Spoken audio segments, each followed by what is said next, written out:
Hey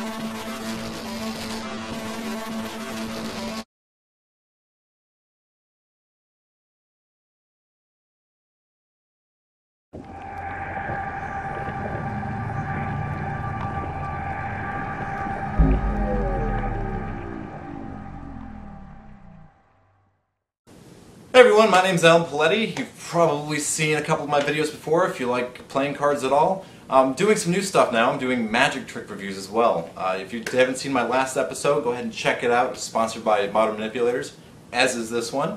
Today I'm going to be doing another one from Papercrane called Sunk. This is by Seth Rovner. And it actually is a downloadable you can get, and it's about $9.95, somewhere around there. I have 5 different effects that you can get on there. They're all based around this gimmick, which the gimmick is really simple and easy to make at home, not a big deal. But it did fool me because I thought that for most of the effects that he did on there, you didn't really need a gimmick at all. It does take a little bit more practice to do it without a gimmick, but when I was watching the preview, I was going, oh, I see how he's doing that, and then I was completely wrong. You can do it the non-gimmicked way, in which I thought that he was going to talk about on there, because it is such an obvious method, the non-gimmicked way. It's not as surefire, and it's more impromptu, but not as surefire, and sometimes you don't get the same wow factor out of doing it impromptu. But I still thought it should have been included.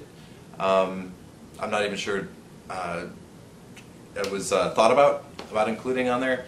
I even waited through the whole tape. I was watching the whole tape. I was like, he's got to be talking about this. He's got to come out with, he's got to talk about the non-gimmicked version that you could do of this.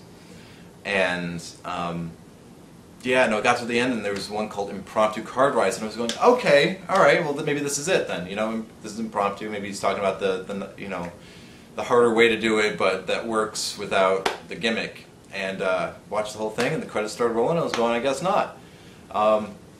Like I said, not the most. It's not always the most practical way to do it, or the most easy way to do it. But with a little bit of practice, it works pretty well, and I see that the need of a gimmick is not even really necessary. So that's one of my thoughts on there. I wish I could say more, but you know, I got to protect the secrets of the effect.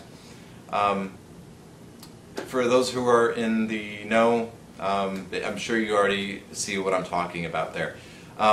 Besides that, it's a pretty great effect. There was there was that issue that I had. I was like, really, they didn't teach the impromptu version, and am I the only one that sees that, how you could do that? So I was confused about that. But besides that, it was a pretty cool effect. It is really great for people that don't do heavy sleight of hand or just getting into magic. It's something that they can do right away. It's not something that I would perform. I've tried this out in my restaurant.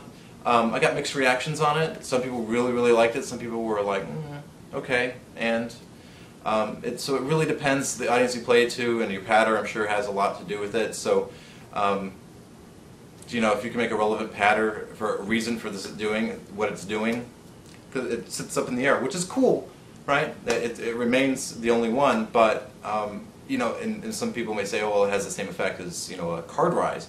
Not really. Card rise, you have, you know, the cards slowly coming up out of a deck, which can be held by the spectators. This has to be in your hands, right? It's not something they can really do. There are some audience participation ways you can do some stuff with this effect, but for the most part, it has to be in your hands. You have to have some control over it, and all the rest of the cards fall down, and one sticks up. Just for me, it didn't have that same impact as maybe as a card rise. It's still good. Just not to the same caliber. So if you think this might play off the same way as a card rise, although he does teach a card rise that you can do with the gimmick in there, it's so-so. It could work. Again, have only had limited experience with that one effect, or that one type of effect, the impromptu card rise, and I did get some okay reactions out of it. It was, but you know, again, it has a lot to do with presentation. Reaction is not always based on the effect itself. It's also selling the effect. So I had some limited experience with it. It was okay. There's some other stuff that I would go to first, but for the most part, pretty cool. Like I said, it's $9.95. You get 5 different incarnations of the effect.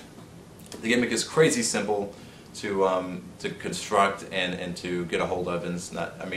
It shouldn't pose any problem to you to be able to do this.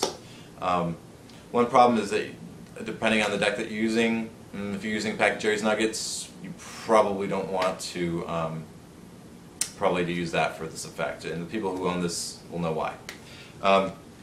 But if you're using just a regular deck of cards, no biggie, pretty awesome. In fact, I'm going to perform it for you now. I'm using just a deck of studs. And since I really can't give you a free choice of a card, I'm just going to force one on you. Perfect, right on the break, right?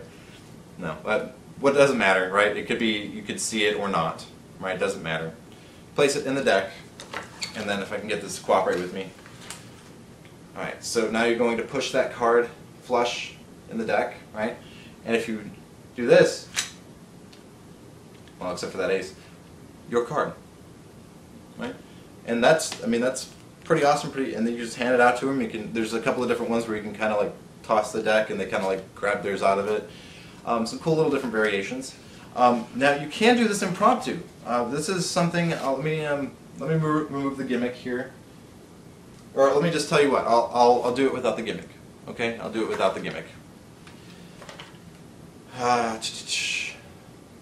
Say the Queen of Clubs this time. Okay. Now if we were to take the Queen of Clubs and just place it in the pack, doesn't matter, wherever, right? And you place it in the pack. Now you won't get the same height out of the card, but you still get, that's completely gimmickless and impromptu. It doesn't sit as high as the gimmicked version, but in a pinch this would be really nice to know how to do, and he didn't include it, which I thought was kind of a shame. So Seth, if you see this, you know, call me. We can maybe work on creating a second or an addition thing, and we can talk about this one. It'd be pretty cool. Besides that, pretty great effect. It was pretty cool. It was enjoyable to watch. I mean, you know, Papercrane always has really great cinematography. It always looks very pretty. The instruction is really good. Seth goes over it all very well with you. It's just, I just was really surprised that we didn't get that one impromptu version in there. So, besides that, great effect. I suggest that if you have the money, go out and get it. Try it out. I mean, it's very reasonably priced for, you get 5 different effects and lots of instruction. And Seth knows what he's talking about. And you get a special appearance from Dan House. That's right. So go ahead and check it out, guys. Thanks very much. I'm Alan Paletti. Until next time. Or something like that. Bye-bye.